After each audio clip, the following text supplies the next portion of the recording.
রাষ্ট্রপতির দণ্ড মওকুফ বা হ্রাসের আগে আপনাদের সম্মতি প্রয়োজন। আমাদের মতামত ছাড়া যেন কিছু না হয়, এটাই ন্যায় বিচার।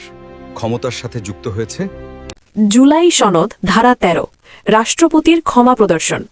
সংবিধানে যুক্ত করা হচ্ছে এমন একটি গুরুত্বপূর্ণ বিধান যেখানে রাষ্ট্রপতির হাতে থাকবে যে কোনো দণ্ড মার্জনা, স্থগিত, হ্রাস বা মওকুফ করার ক্ষমতা। অর্থাৎ আদালত, ট্রাইব্যুনাল বা অন্য কোনো কর্তৃপক্ষের দেওয়া শাস্তি তিনি আইনের নির্ধারিত নীতি ও পদ্ধতি মেনে পরিবর্তন করতে পারবেন। কিন্তু এখানেই এসেছে বড় পরিবর্তন। আগে কি হতো, অনেক ক্ষেত্রে রাষ্ট্রপতির একক সিদ্ধান্তেই অপরাধীরা ক্ষমা পেয়ে যেত।